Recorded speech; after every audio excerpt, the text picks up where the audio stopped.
Capítulo 31. Conselho aceito.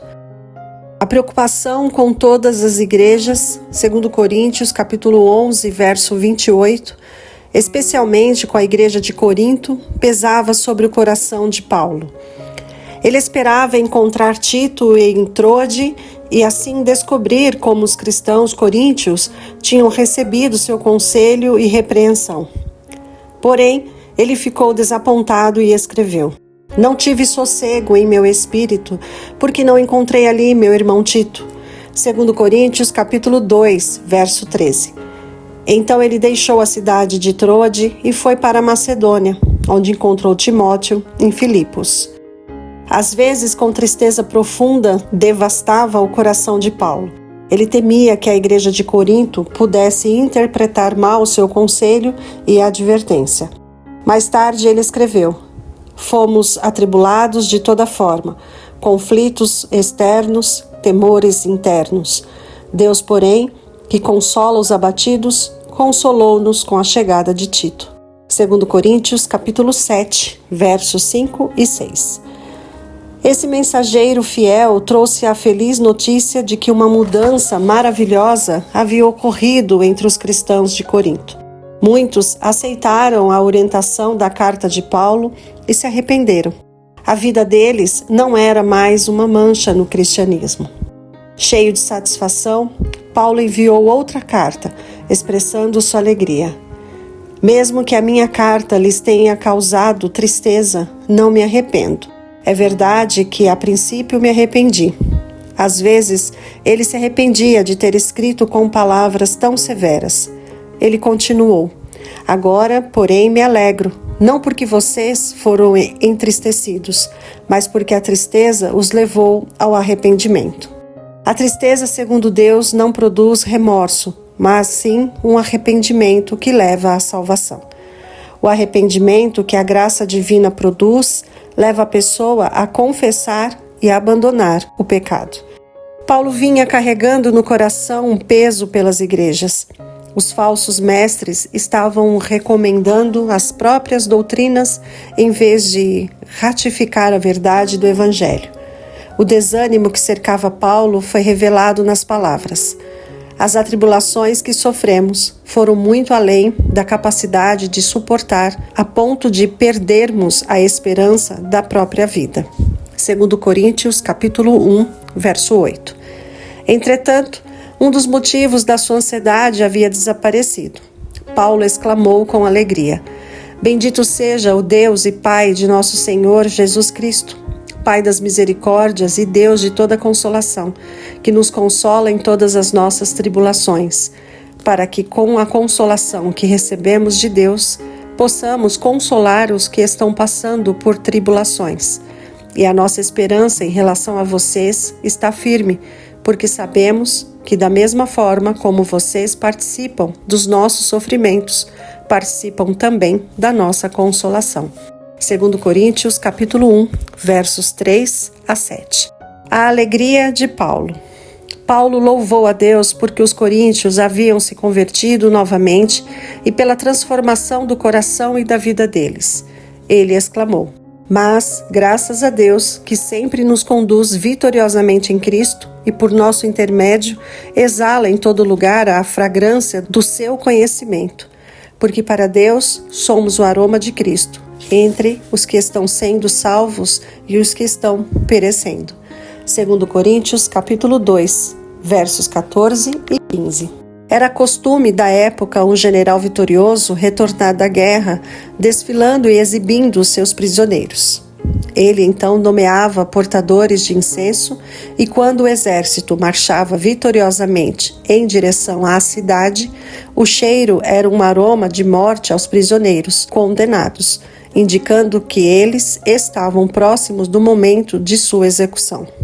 No entanto, aos prisioneiros cuja vida devia ser poupada, era um aroma de vida, pois significava que sua liberdade estava próxima. Paulo sentia que Satanás não venceria em Corinto. O apóstolo e seus companheiros de trabalho celebrariam a vitória. Eles saíram com novo fervor para espalhar por todo o mundo a fragrância do Evangelho como um incenso. Para aqueles que aceitassem a Cristo, a mensagem seria um aroma de vida, mas para aqueles que persistissem na incredulidade, um aroma de morte. Percebendo a grande obra diante dele, Paulo exclamou: quem está capacitado para tanto? 2 Coríntios capítulo 2, verso 16. Quem é capaz de pregar Cristo de tal maneira de seus inimigos não tenham razão válida para desprezar o mensageiro nem a mensagem? Somente a fidelidade na pregação da palavra, unida a uma vida pura e coerente, pode tornar os esforços dos pastores aceitáveis a Deus. Alguns haviam acusado Paulo de se promover em carta anterior.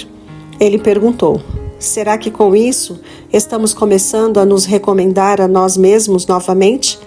Será que precisamos, como alguns, de cartas de recomendação para vocês ou da parte de vocês? 2 Coríntios capítulo 3, verso 1. Cristãos que se mudavam para um outro lugar, muitas vezes levavam cartas de recomendação da igreja. Contudo, os fundadores dessas igrejas não precisavam dessas recomendações. Os próprios cristãos coríntios, a quem ele tinha conduzido da adoração idólatra ao Evangelho, eram a recomendação de que Paulo precisava. Vidas transformadas eram um testemunho eloquente da obra de Paulo e de sua autoridade como ministro de Cristo. Vocês mesmos são a nossa carta, escrita em nosso coração, conhecida e lida por todos. Vocês demonstram que são uma carta de Cristo, resultado do nosso ministério, escrita não com tinta, mas com o Espírito do Deus vivo, não em tábuas de pedra, mas em tábuas de corações humanos. 2 Coríntios, capítulo 3, versos 2 e 3. A carreira mais maravilhosa possível. A conversão dos pecadores e a vida piedosa que levam por meio da verdade é a prova mais poderosa que um pastor pode ter de que Deus o chamou. A evidência do seu apostolado está escrita no coração dos convertidos, e as vidas renovadas testificam isso. Um pastor é grandemente fortalecido por suas evidências de seu ministério. Embora hoje existam muitos pregadores, há uma grande falta de pastores santos e capazes que sejam cheios do amor visto no coração de Cristo. Os frutos de muitos cristãos são orgulho, confiança própria, amor ao mundo e críticas. A vida deles é um testemunho lamentável do caráter do trabalho ministerial que os converteu. Não há maior honra para um cristão do que ser aceito por Deus como ministro do Evangelho. Mas aqueles a quem o Senhor abençoa com poder e sucesso reconhecem sua total dependência dele. Não possuem poder próprio. Com Paulo, eles dizem: não que possamos reivindicar qualquer coisa com base em nossos próprios méritos, mas a nossa capacidade vem de Deus. Ele nos capacitou para sermos ministros de uma nova aliança. 2 Coríntios capítulo 3, versos 5 e 6. O verdadeiro pastor percebe que tem um relacionamento com a igreja e com o mundo semelhante ao que o Cristo tinha. Ele trabalha incansavelmente para levar os pecadores a uma vida mais nobre e superior. Exalta Jesus como a única esperança do pecador. Seus ouvintes sabem que ele tem se aproximado de Deus por meio da oração fervorosa e eficaz. O Espírito Santo tem descido sobre ele. Seu coração sentiu o fogo vital e celestial. Quando apresenta o amor divino, o coração das pessoas é quebrantado e muitos são levados a perguntar: o que devo fazer para ser salvo? Não pregamos a nós mesmos, mas a Jesus Cristo, o Senhor, e a nós como escravos de vocês, por amor de Jesus. Pois Deus, que disse: das trevas resplandeça a luz, Ele mesmo brilhou em nossos corações, para a iluminação do conhecimento da glória de Deus na face de Cristo. 2 Coríntios capítulo 4, versos 5 e 6. Assim, Paulo louvou a graça e a misericórdia de Deus. Ele e seus companheiros foram sustentados em meio à aflição e ao perigo. Não tinham deixado de falar toda a verdade para tornar seu ensino atrativo. Haviam tentado manter seu comportamento em harmonia com seus ensinos, para que a verdade pudesse ser recomendada à consciência de todos. O apóstolo continuou: mas temos esse tesouro em vasos de barro, para mostrar que este poder, que a tudo excede, provém de Deus, e não de nós. Deus não pretendia proclamar sua verdade por meio de anjos sem pecado. Ele colocou um tesouro inestimável em vasos de barro, os seres humanos. Por intermédio destes, sua glória deve resplandecer. Eles devem não apenas encontrar os pecadores e os necessitados, mas conduzi-los à cruz.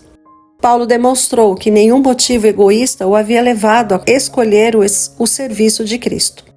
Ele escreveu: de todos os lados somos pressionados, mas não desanimados. Ficamos perplexos, mas não desesperados.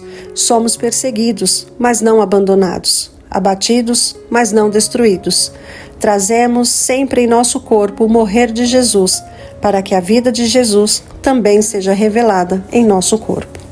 Como mensageiros de Cristo, Paulo e seus companheiros estavam constantemente em perigo.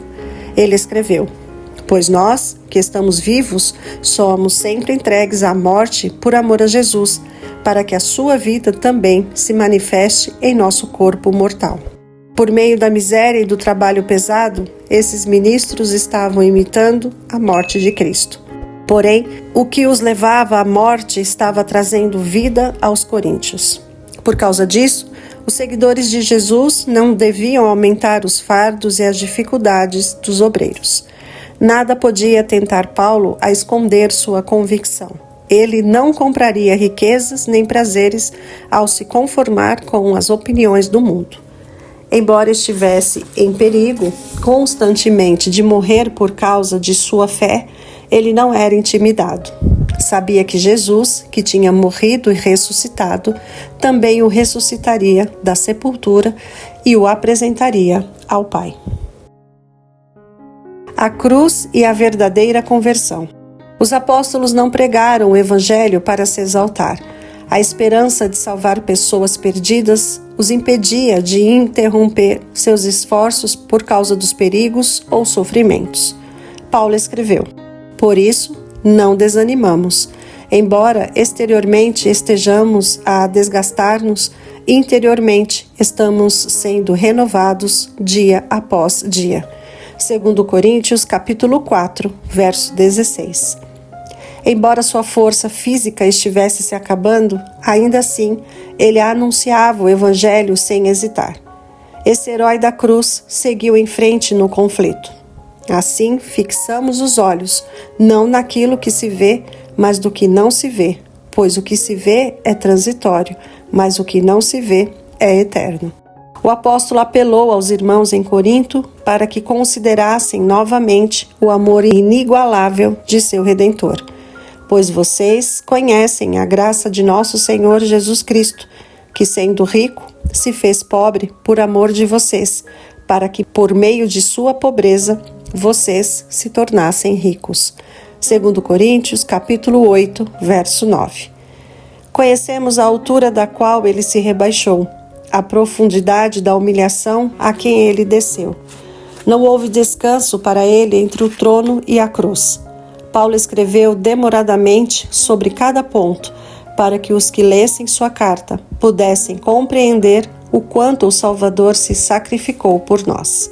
O apóstolo relatou o trajeto que Cristo fez para alcançar as profundezas da humilhação. Paulo estava convencido de que seus leitores pudessem compreender o sacrifício maravilhoso feito pela majestade do céu. Expulsaria da vida todo o egoísmo. O Filho de Deus se humilhou como servo, tornando-se obediente até a morte e morte de cruz. Filipenses capítulo 2, verso 8. Para que ele pudesse erguer a humanidade caída de sua condição degradada. Quando estudamos o caráter divino à luz da cruz, vemos misericórdia e perdão misturados com imparcialidade e justiça. Vemos no trono aquele que tem em suas mãos, em seus pés e ao seu lado as marcas do sofrimento que ele suportou para nos reconciliar com Deus. Vemos um Pai nos recebendo por meio dos méritos de seu Filho, à luz da cruz refletida, a nuvem de vingança, que ameaçava apenas com miséria e desespero, revela as palavras de Deus. Viva, pecador arrependido e crente, eu paguei o resgate. Ao contemplar a Cristo, contemplamos demoradamente um amor que não se pode medir. Falamos desse amor, mas a linguagem não é suficiente. Nisto consiste o amor, não em que nós tenhamos amado a Deus, mas em que Ele nos amou e enviou o seu Filho como propiciação pelos nossos pecados. 1 João, capítulo 4, verso 10. Foi na terra que o amor de Deus foi revelado por meio de Cristo. É na terra que seus filhos devem refletir esse amor por meio de uma vida inocente e irrepreensível. Se gostou, deixe seu like, seu comentário, compartilhe e se inscreva no canal.